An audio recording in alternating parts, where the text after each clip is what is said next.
Hello everyone, Rafale academy में आप सभी का स्वागत है। आई होप कि आप सब बहुत अच्छे हैं और अपनी स्टडी अच्छे से कर रहे हैं। I am Arshi, faculty of Raphael Academy. आज जो हम यहाँ पर स्टैटिक जीके में देखेंगे वो कुछ क्वेश्चन जो होंगे वो ज्योग्राफी के होंगे, कुछ क्वेश्चन आपके हिस्ट्री से होंगे, कुछ आपका टेस्ट भी होगा। सब सारा इसमें मिक्सअप मैं लेके आई हूँ सारी वीडियो का, ठीक है। जो जो टॉपिक आपके लिए इम्पोर्टेंट है, ये वीडियो आपके लिए बहुत ज़्यादा इम्पोर्टेंट है। और आप इस वीडियो को, जो भी बच्चा BSF RORM की तैयारी कर रहा है या फिर किसी अदर एग्ज़ाम की भी तैयारी करें, उसके लिए भी ये वीडियो बहुत ज़्यादा यूज़फुल है। और आपके लिए BSF RORM के लिए जो जीके बच्चे पढ़ रहे हैं उनके लिए तो है ही ये यूज़फुल। तो चलिए फिर अपना शुरू करते हैं। हम पहला क्वेश्चन जो है हमारा वो है कि जो सूरत है, ठीक है, सूरत किस नदी के तट पर स्थित है? तो ये ताप्ती नदी पर स्थित है सूरत, ठीक है। किस नदी पर स्थित है? ताप्ती नदी पर स्थित है। कृष्णा नदी पर बना अलमाटी बांध किस राज्य में है? तो कर्नाटक में है। याद रखना कहाँ पर है? कर्नाटक में है, ठीक है। नेक्स्ट क्वेश्चन है आपका, कान्हा किसली राष्ट्रीय उद्यान कहाँ है? तो ये मध्य प्रदेश में है कान्हा किसली राष्ट्रीय उद्यान। कान्हा जो, ठीक है, कान्हा जो राष्ट्रीय उद्यान है वो कहाँ पर है? मध्य प्रदेश में, ठीक है। तस्मानिया किस देश का भाग है? तो न्यूजीलैंड का भाग है। सेंट हेलेना किस महासागर में स्थित है? तो दक्षिण अटलांटिक महासागर में आपका सेंट हेलेना महासागर है। कौन सी नियमित हवाएं गरजता चालीसा, प्रचंड पचासा, चीखता साठा के उपनाम से जानी जाती हैं? तो ये तीन नाम किसके हैं? जैसे कि जो हवाएं हैं, ठीक है, जो हवाएं हैं उनके तीन नाम हैं। जो वो हवाएं कौन सी हैं? तो वो हैं पछुआ हवाएं। कौन कौन से नाम है? एक तो गरजता चालीसा बोला जाता है पछुआ हवाओं को, जो पछुआ हवाएं हैं। प्रचंड पचासा बोला जाता है और चीखता साटा भी बोला जाता है। ये उनके उपनाम हैं किसके? पछुआ हवा के, ठीक है। याद रहेगी ये बात आप लोगों को।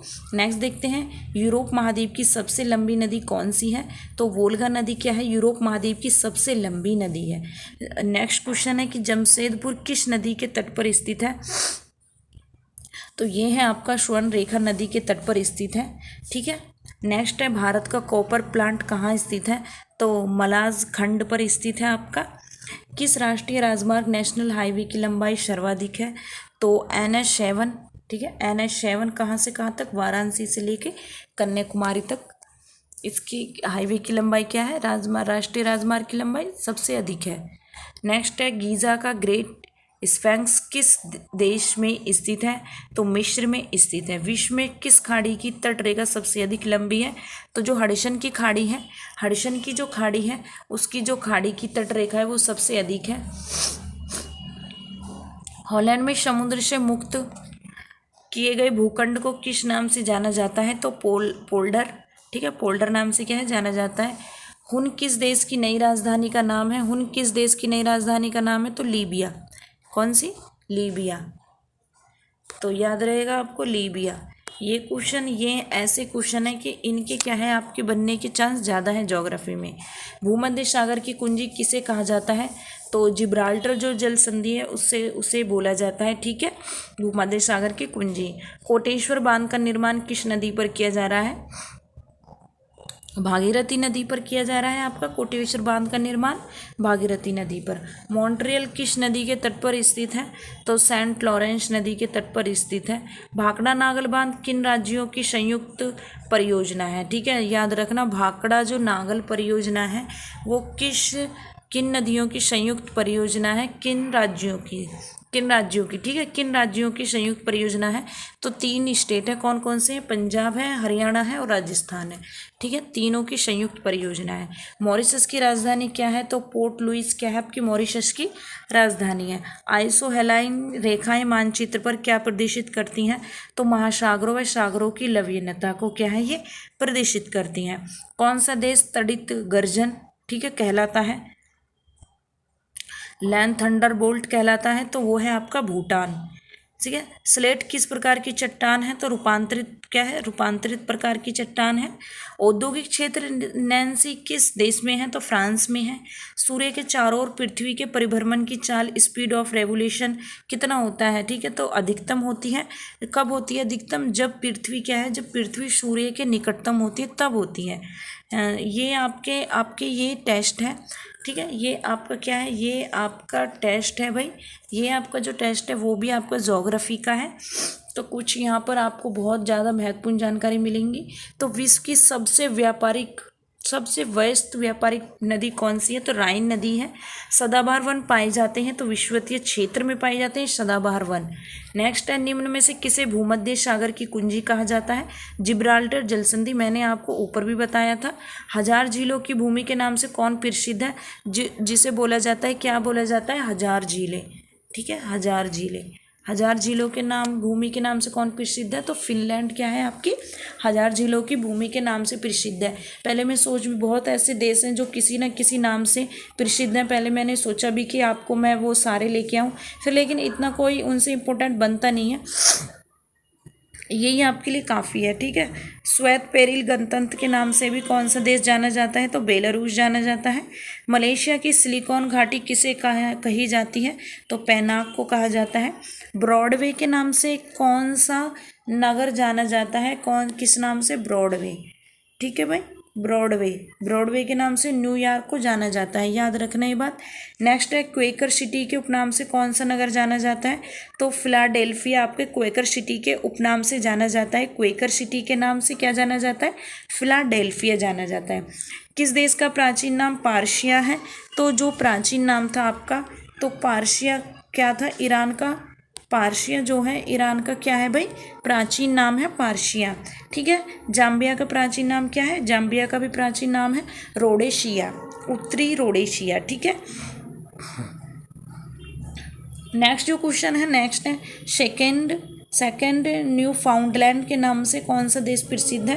तो जापान है आपका सेकेंड न्यू फाउंडलैंड के नाम से। ठीक है, जापान प्रसिद्ध है। नेक्स्ट क्वेश्चन है आपका, नेक्स्ट है, किस देश को वनों का देश कहा जाता है? तो कांगो प्रजातांत्रिक गणतंत्र जो है उसे क्या बोला जाता है? वनों का देश बोला जाता है। नेक्स्ट है, स्वर्णिम पगोड़ा का देश के नाम से कौन सा देश जाना जाता है? म्यांमार जाना जाता है। नेक्स्ट है, लद्दाख चलवासी कृषि देश से संबंधित है? तो मलेशिया से संबंधित है। ठीक है, किससे संबंधित है ये? तो ये है आपकी मलेशिया से संबंधित है। नेक्स्ट क्वेश्चन है, विश्व में निकिल का सबसे बड़ा निर्यातक देश कौन सा है? विश्व में निकिल का सबसे बड़ा निर्यातक देश कौन सा है? कनाडा है। ठीक है, याद रखना ये बात, कौन सा है? कनाडा है। मेशाबी रेंज किसके संबंधित है? लौह अयस्क के संबंधित है मेशाबी रेंज। विश्व में चांदी का सबसे बड़ा उत्पादक कौन है? विश्व में, ठीक है, विश्व में चांदी का सबसे बड़ा उत्पादक देश कौन सा है? मैक्सिको क्या है आपका? विश्व में चांदी का सबसे बड़ा उत्पादक है। मुंबई से यूरोप जाने के लिए किस नहर जल मार्ग से होकर गुजरना पड़ेगा? तो स्वेज जो है आपका, स्वेज नहर से होकर गुजरना पड़ेगा। ठीक है, मेघ गर्जन वायुमंडल की किस परत में होता है? तो मेघ गर्जन आपकी जो वायुमंडल है, जो वायुमंडल की किस परत में होता है? क्षोभ मंडल में होता है। मेघ गर्जन वायुमंडल की क्षोभ मंडल परत में होता है, याद रखना ये बात। नेक्स्ट है संचार उपग्रह। ठीक है, संचार उपग्रह आपने सुना होगा। ठीक है, जो उपग्रह होते हैं हमारे संचार, जिन्हें हम स्थापित करते हैं, ठीक है, तो किस वायुमंडल स्तर में स्थित होते हैं? वो आयान मंडल में उन्हें क्या है? हम स्थापित करते हैं। ठीक है, तो ये भी आपको हो गया। नेक्स्ट है, भारत के पश्चिमी घाट को क्या कहा जाता है? सह्याद्री। ठीक है, जो भारत का पश्चिमी घाट होता है, ठीक है, इसे क्या बोला जाता है? ये भारत का जो ये वाला जो क्षेत्र होता है, क्या बोला जाता है इसे? सह्याद्री। हिमालय की सबसे ऊंची श्रेणी कौन सी है? हिमाद्री। सूर्य ग्रहण में पूर्ण सूर्य ग्रहण की अधिकतम अवधि कितनी होती है? तो ये होती है आपकी 7 मिनट 40 सेकेंड। ठीक है, 7 मिनट 40 सेकेंड होती है। हिमालय की किस चोटी का नाम सागर माथा है? तो एवरेस्ट का नाम क्या है आपका? सागर माथा भी बोला जाता है। ठीक है, हिमालय की किस चोटी का नाम सागर माथा बोला जाता है? एवरेस्ट को बोला जाता है। कौन बोलता है? आप मुझे कमेंट करके बताना कि कहाँ पर बोलते हैं। ठीक है, गंगा को सागर माथा जो मैंने ये बताया आपको, ठीक है, ये एवरेस्ट का है। ठीक है, हिमालय की चोटी का नाम सागर माथा है, तो एवरेस्ट का है। ठीक है, याद रखना। गंगा को बांग्लादेश में किस नाम से जाना जाता है? पद्मा के नाम से जाना जाता है गंगा को बांग्लादेश में। ये इम्पोर्टेंट होते हैं बहुत, ये जो क्वेश्चन होते हैं ऐसे क्वेश्चन, क्योंकि बस इतना ही आपसे पूछेगा और यही आपका जो एक बेस है, जो आधार है, यही होने वाला है। इससे एडवांस वो नहीं जाएगा, नहीं आपसे पूछेगा। सिर्फ आपसे ज्योग्राफी में आपने अगर देखे हो पिछले क्वेश्चन मैंने आपको करवाए भी थे, ठीक है, स्टार्टिंग में, तो अभी मैं आपको करवा दूँगी जब आपका शायद डेट आपकी, मैं एक बार कंफर्म करके आपको डेट भी बताऊंगी कि आपकी कौन सी डेट आई है। वैसे आपका 20 नवंबर के बाद में एग्ज़ाम आपका हो जाएगा, 20 नवंबर के बाद में, ठीक है, याद रखना ये बात। उससे पहले आप अपनी तैयारी को बेहतर कर लीजिए, अच्छा कर लीजिए। तीस्ता नदी किस वृहद नदी व्यवसायता के अंतर्गत आती है, ठीक है। जो तीस्ता नदी है किस वृहद नदी के व्यवसाय के अंतर्गत आती है, तो ब्रह्मपुत्रा नदी के अंतर्गत आती है, ठीक है। किस नदी को बूढ़ी गंगा के नाम से जाना जाता है, तो गोदावरी जो नदी है उसे क्या है, बूढ़ी गंगा के नाम से भी जाना जाता है। नेक्स्ट है सैन फ्रांसिस्को। सैन फ्रांसिस्को से व्लादिवोस्टॉक के लिए न्यूनतम दूरी तय करने हेतु किस एक महासागर के ऊपर से उड़ान भरनी होगी, तो प्रशांत महासागर के ऊपर से क्या है, उड़ान भरनी होगी। लहोसे पर्वत श्रेणी किस देश में है, लहोसे पर्वत श्रेणी आपकी नेपाल में है। धौलाधार तथा पीरपंजाल पर्वत श्रेणियों के मध्य कौन सी घाटी स्थित होती है, कुल्लू घाटी। ये क्वेश्चन ऐसे हैं जो आपसे पूछने जाने के 99% चांस होते हैं, ठीक है, क्योंकि इतने तक ही आपसे इतना लेवल ही रखेगा वो बस। वर्जीनिया तंबाकू प्रमुखतः किस देश में उगाई जाती है, तो यूएसए में उगाई जाती है। ग्रेट डिवाइडिंग रेंज, ठीक है, ग्रेट डिवाइडिंग रेंज कहाँ अवस्थित है, ऑस्ट्रेलिया में अवस्थित है। और भारत की सबसे बड़ी जनजाति कौन सी है, तो गौंड जनजाति आपकी क्या है, भारत की सबसे बड़ी जनजाति है भारत की, ठीक है। भारत की सबसे बड़ी जनजाति कौन सी है, तो गौंड जनजाति है, ठीक है, याद रहेगी ये बात। नेक्स्ट क्वेश्चन देखते हैं, ये आपका हो जाता है हिस्ट्री स्टार्ट, ठीक है। यहाँ से मैं आपके लिए लेके आई हूँ हिस्ट्री के कुछ क्वेश्चन, ठीक है। नेक्स्ट है महात्मा गांधी की हत्या कब हुई थी। बात करें महात्मा गांधी जी की, तो इनकी हत्या कब हुई थी, तो इनकी हत्या हुई थी 30 जनवरी 1948 में। नेक्स्ट है वह प्राचीन नाम क्या है जिससे पटना नगर को जाना जाता था, तो पाटलिपुत्र, ठीक है। वह प्राचीन नाम क्या है जिससे पटना नगर को जाना जाता था, पाटलिपुत्र था। 1930 की प्रसिद्ध नमक यात्रा का नाम क्या था, दांडी यात्रा था, आपको पता है गांधी जी के द्वारा की गई थी। निम्नलिखित में से किसे सीमांत गांधी कहा जाता है, तो अब्दुल गफ्फार को क्या है, अब्दुल गफ्फार को सीमांत गांधी कहा जाता है। वंदे मातरम गीत के लेखक कौन है, तो बंकिम चंद्र चट्टोपाध्याय जी क्या है आपके वंदे मातरम गीत के लेखक हैं। वह भारतीय जो स्वतंत्र भारत का पहला गवर्नर जनरल था, तो वो थे सी राजगोपालाचार्य जी। वो स्वतंत्र भारत के पहले गवर्नर जनरल बने थे, सी राजगोपालाचार्य जी। नेक्स्ट है सर्वप्रथम किसने कहा कि स्वतंत्र मेरा जन्म सिद्ध अधिकार है, तो ये कहा था बाल गंगाधर तिलक जी ने कि स्वतंत्र मेरा जन्म सिद्ध अधिकार है। मोहनजोदड़ो को किस नाम से जाना जाता है, तो माउंट ऑफ डेड के नाम से क्या है आपके मोहनजोदड़ो को जाना जाता है, माउंट ऑफ डेड के नाम से। शाहनामा किसकी कृति है, तो ये है फिरदौस की। ये वैसे मैं आपको करा चुकी हूँ, ठीक है, जो बुक ऑथर्स हैं आपके, मैं आपको हिस्ट्री के और करंट के वो सब करा चुकी, लेकिन ये क्वेश्चन एक दो हैं ऐसे जो कि आपसे पूछने की संभावना है, तो याद रखना ये बात। फतेहपुर सीकरी की स्थापना श्रेय किसे जाता है, जो फतेहपुर सीकरी की स्थापना का श्रेय जाता है वो जाता है अकबर को। किसको जाता है भाई, अकबर को, ठीक है, याद रखना ये बात, किसको जाता है, अकबर को जाता है आपका। अब देखते हैं कुछ राज्यों के प्रमुख त्यौहार। आपको पता है कि सभी स्टेट के त्यौहार, मैं आपको सभी स्टेट के त्यौहार करा चुकी हूँ। ये नहीं है कि सिर्फ मैंने एक ही त्यौहार कराया है, मैंने जिस स्टेट से रिलेटेड है वो मैंने सब कराए हैं। लेकिन अभी ये जो करा रही हूँ मैं यहाँ पर, ये ऐसे हैं राज्यों के त्यौहार जो है, ऐसे उत्सव महोत्सव हैं कि जो आपसे पूछने के चांस ज़्यादा होते हैं, और क्या है ये करंट में रहते हैं, ठीक है। करंट की वजह से मैंने सोचा कि एक बार मैं आपका इनका रिविज़न करा देती हूँ, ठीक है। आपने सुना होगा हॉर्नबिल फेस्टिवल, तो ये कहाँ पर होता है, ये होता है नागालैंड में। हॉर्नबिल फेस्टिवल कहाँ होता है, नागालैंड में होता है। और मांडू महोत्सव मध्य प्रदेश में होता है। हॉर्नबिल आपको पता है एक पक्षी है, ठीक है, जो, और ये फिर नागालैंड का क्या है, हॉर्नबिल फेस्टिवल भी है। मांडू महोत्सव कहाँ पर है, मध्य प्रदेश में है मांडू महोत्सव। चेरी ब्लॉसम फेस्टिवल ये कहाँ पर है, ये है मेघालय में चेरी ब्लॉसम फेस्टिवल। और धानु यात्रा महोत्सव कहाँ पर है, ये है उड़ीसा में धानु यात्रा महोत्सव। नेक्स्ट नुआखाई महोत्सव, सबसे ज़्यादा इम्पोर्टेंट जो है आपका नुआखाई महोत्सव है, ठीक है। नुआखाई महोत्सव आपसे पूछा जाता है तो किसका है ये उड़ीसा का है, ठीक है। और बात करें जल्लीकट्टू महोत्सव, तो ये तमिलनाडु का है, ठीक है, जल्लीकट्टू महोत्सव। फ्लेमिंगो महोत्सव ये आंध्र प्रदेश का है। नेक्स्ट है अंतःप्रगणय महोत्सव तेलंगाना का है। बोनालू उत्सव तेलंगाना का है। बुद्धकम्मा उत्सव तेलंगाना का है। लाई हरोबा त्यौहार त्रिपुरा का है। और लोसार त्यौहार आपका हिमाचल प्रदेश का है। फागली महोत्सव हिमाचल प्रदेश का है। देवसूर्य महोत्सव बिहार का है। चापचारकूट महोत्सव मिजोरम का है। फुलदेई त्यौहार उत्तराखंड का है, ठीक है। और मिर्च महोत्सव मध्य प्रदेश का है। सिरोही लिली आपका मणिपुर का है, ठीक है। देखते हैं नेक्स्ट है आपका आदि महोत्सव। आदि महोत्सव का इसका है लेह लद्दाख का है आदि महोत्सव। लोसार महोत्सव कहाँ का है? लद्दाख का है, ठीक है। तो ये हो गए कुछ इंपॉर्टेंट आपके राज्यों से रिलेटेड त्यौहार। अब मैं जो प्लेयर्स नंबर्स देखेंगे, ठीक है। यहाँ पे प्लेयर्स नंबर्स देखने वाले आपको पता होगा कि मैं करा चुकी हूँ, लेकिन मैं आपको ये सिर्फ एक रिवीजन के तौर पे लेके आई हूँ फिर से। तो जिम्नास्टिक कितने खिलाड़ी होते हैं? 8, ठीक है। टेनिस 1 2, ठीक है, 1 से 2। पोलो में 4, फुटबॉल में 11, बेसबॉल में 9, बैडमिंटन में 1 से 2, बास्केटबॉल में 5, रग्बी में कितने होते हैं? 15 होते हैं। शतरंज में कितने होते हैं? 1 होता है। हॉकी में 11, ठीक है, 11 होता है, ठीक है। हॉकी में 11 होते हैं, याद रहेगा आपको कितने होते हैं? हॉकी में 11 होते हैं। अब बात करते हैं भारत सरकार की योजनाएं, ठीक है। आपको वैसे तो बिल्कुल अलग से टॉपिक नहीं दे रखा योजना का, फिर भी अगर आपसे पूछ ले तो 1 से 2 क्वेश्चन आपके बन सकते हैं, ठीक है। जीके का पोर्शन है तो योजनाएं 1 से 1 ना एक आपसे पूछी जा सकती है। वैसे अभी तक पूछ ले तो फिर भी आप याद रखना।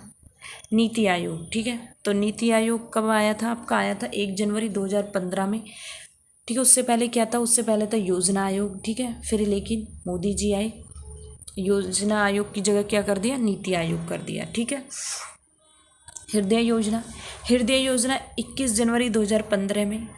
बेटी बचाओ बेटी पढ़ाओ आपसे पूछ लिया जाए तो बता देना 22 जनवरी 2015 में। सुकन्या समृद्धि योजना 22 जनवरी 2015 में। मुद्रा बैंक योजना 8 अप्रैल 2015 में। प्रधानमंत्री सुरक्षा बीमा योजना 9 मई 2015 में। अटल पेंशन योजना 9 मई 2015 में। प्रधानमंत्री जीवन ज्योति योजना 9 मई 2015 में। उस्ताद योजना 14 मई 2015 में। प्रधानमंत्री आवास योजना, ये आपके लिए इम्पोर्टेंट है, ठीक है। क्या होता है कि ये पूछ लिए जाते हैं, तो 25 जून 2015 में। नेक्स्ट अमृत योजना 25 जून 2015 में। स्मार्ट सिटी योजना 25 जून 2015 में। डिजिटल इंडिया मिशन 1 जुलाई 2015 में। स्किल इंडिया मिशन 15 जुलाई 2015 में, ठीक है। नेक्स्ट दीनदयाल उपाध्याय ग्राम ज्योति योजना 25 जुलाई 2015 में। नई मंजिल 8 अगस्त 2015 में। सहज योजना 30 अगस्त 2015 में। स्वावलंबन स्वास्थ्य योजना 21 सितंबर 2015 में। मेक इन इंडिया 25 सितंबर 2015 में। इम्प्रिंट इंडिया योजना 5 नवंबर 2015 में। स्वर्ण मुद्रीकरण योजना 5 नवंबर 2015 में। उदय योजना 5 नवंबर 2015 में। 1 रैंक 1 पेंशन योजना, ये इंपॉर्टेंट है आपके लिए, पूछ लीजिए जा सकती है आपसे। 1 रैंक 1 पेंशन योजना, तो यह 7 नवंबर 2015 में, ठीक है। जजान योजना, ठीक है, जान योजना 30 नवंबर 2015 में। किलकारी योजना 25 दिसंबर 2015 में। नमामि गंगे अभियान का पहला चरण आरंभ, ठीक है। तो ये कब होता है? ये होता है 5 जनवरी 2016 में। स्टार्टअप इंडिया 16 जनवरी 2016 में। 16 जनवरी 2016 को। प्रधानमंत्री फसल बीमा योजना वेरी इंपॉर्टेंट 18 फरवरी 2016 में, ठीक है। सेतु भारतम परियोजना 4 मार्च 2016 में। स्टैंड अप इंडिया योजना 5 अप्रैल 2016 में, ठीक है। नेक्स्ट है ग्रामोदय से भारत उदय अभियान 14 अप्रैल 2016 में। प्रधानमंत्री उज्ज्वल योजना, ये भी इम्पोर्टेंट है आपके लिए, तो याद रखना 1 मई 2016 में शुरू होती है आपकी कौन सी? प्रधानमंत्री उज्ज्वल योजना, ठीक है। उज्ज्वल है ये, ठीक है, उज्ज्वल, ठीक है, उज्ज्वल योजना।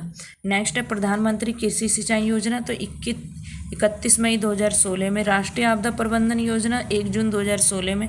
नमामि गंगे कार्यक्रम 7 जुलाई 2016 में। गस फॉर इंडिया 6 सितंबर 2016 में। उड़ान योजना 21 अक्टूबर 2016 में। उड़ान योजना। सौर सुजला योजना 1 नवंबर 2016 में। प्रधानमंत्री युवा योजना 9 नवंबर 2016 में। भीम ऐप आपका 30 दिसंबर 2016 में। भारत नेट परियोजना फेज़ 2, ये भी इम्पोर्टेंट है आपके लिए, याद रखना। तो 19 जुलाई 2017 में। प्रधानमंत्री वय वंदना योजना 21 जुलाई 2017 में, ये भी याद रखना, ठीक है। नेक्स्ट है आजीविका ग्रामीण एक्सप्रेस योजना 21 अगस्त 2017 में। आजीविका ग्रामीण एक्सप्रेस योजना, प्रधानमंत्री सहज बिजली हर घर योजना सौभाग्य, ठीक है, 25 सितंबर 2017 सौभाग्य योजना जो है आपकी कब आई थी, तो ये भी आपके लिए क्या है, इंपॉर्टेंट है, याद रखना 25 सितंबर 2017 में। नेक्स्ट है साथी अभियान 24 अक्टूबर 2017 में, ठीक है, 24 अक्टूबर 2017 में साथी अभियान। अब ये तो होता है यहाँ पर आपका खत्म। नेक्स्ट देखते हैं हम महत्वपूर्ण नारे। आपको पता है कि नारों से भी कभी कभी क्वेश्चन पूछ लिए जाते हैं, तो याद देखते हैं हम नारों के बारे में। तो जय जवान जय किसान किसने बोला, लाल बहादुर शास्त्री जी ने बोला था। मारो फिरंगी को किसने बोला था, मंगल पांडे ने बोला था। जय जगत विनोबा भावे ने बोला था। कर मत दो सरदार वल्लभ भाई पटेल ने बोला था। संपूर्ण क्रांति जयप्रकाश नारायण जी ने बोला था। विजय विश्व तिरंगा प्यारा श्यामलाल गुप्ता पार्षद ने बोला था। वंदे मातरम बंकिम चंद्र चटर्जी ने बोला था। जनगण मन रविंद्रनाथ टैगोर जी ने। साम्राज्यवाद का नाश हो भगत सिंह। स्वराज मेरा जन्मसिद्ध अधिकार है बाल गंगाधर तिलक। इंकलाब जिंदाबाद भगत सिंह। दिल्ली चलो सुभाष चंद्र बोस। करो या मरो का नारा महात्मा गांधी जी ने। जय हिंद सुभाष चंद्र बोस ने। पूर्ण स्वराज की मांग जवाहरलाल नेहरू जी ने की। हिंदू हिंदुस्तान भारतेंदु हरिश्चंद्र ने। वेदों की ओर लौटो तो ये दयानंद सरस्वती जी ने। आराम हराम है जवाहरलाल नेहरू ने। हे राम महात्मा गांधी जी ने। भारत छोड़ो आंदोलन महात्मा गांधी जी के द्वारा। सरफरोशी की तमन्ना अब हमारे दिल में है तो राम प्रसाद बिस्मिल जी ने। सारे जहां से अच्छा हिंदुस्तान हमारा इकबाल जी ने। तुम मुझे खून दो मैं तुम्हें आज़ादी दूंगा सुभाष चंद्र बोस जी ने बोला था। साइमन कमीशन वापस जाओ, साइमन कमीशन गो बैक के नारे लगाए गए थे जब साइमन कमीशन भारत में आया था, तो लाला लाजपत राय जी ने बोला था ये बात, ठीक है। लाठी मार मार के इनकी हत्या भी कर दी गई थी। Who lives if India dies Jawaharlal Nehru ji ने बोला था, ठीक है। Who lives of India dies. अब देखते हैं हम कुछ ऐसे शहर हैं, कुछ ऐसे नगर हैं, ठीक है, विश्व में जो नदियों के किनारे स्थित हैं, तो उनको देखते हैं हम यहाँ पर। तो रोम कहाँ पर है, इटली में है और टाइबर नदी के पास स्थित है।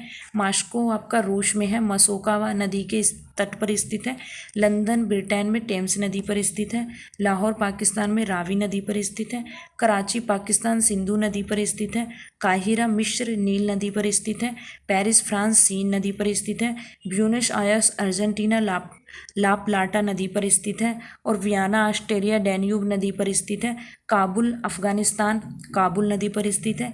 न्यूयॉर्क यूएसए हडसन नदी पर स्थित है, ठीक है। संघाई यानी चीन यांगटी शिकियांग नदी पर स्थित है। और सिडनी ऑस्ट्रेलिया डार्लिंग नदी पर स्थित है। बगदाद आपका इराक में है जो दजला नदी पर स्थित है। और यांगून म्यांमार इरावदी नदी पर स्थित है, ठीक है। ओटावा कनाडा सेंट लॉरेंस नदी पर स्थित है। टोक्यो जापान अराकुवा नदी पर स्थित है। बर्लिन आपका जर्मनी स्त्री नदी पर स्थित है। हम्बर्ग, ठीक है, हैम्बर्ग जर्मनी अल्ब नदी पर स्थित है। काराकस वेनेजुएला ओरिनिको नदी पर स्थित है, ठीक है। तो ये क्लास होती है यहाँ पर आपकी ख़त्म। आपसे मिलते हैं हम नेक्स्ट वीडियो में। आप उससे पहले चैनल को आप ज़रूर अपने दोस्तों के साथ शेयर कीजिए और सब्सक्राइब कीजिए, कमेंट कीजिए, ठीक है। जो भी आपको परेशानी है, जो भी आपको दिक्कत है, जो भी आपको पढ़ाई में दिक्कत आ रही है, ठीक है, तो उस सभी को क्या है आप कमेंट करके हमें बता सकते हैं कि आपसे जो चीज़ें आपको समझ में नहीं आ रही हैं, तो हम आपको कमेंट का ज़रूर जवाब देंगे, ठीक है। चलिए फिर वीडियो को करते हैं यहीं पर ख़त्म। Thank you so much. जय हिंद जय भारत।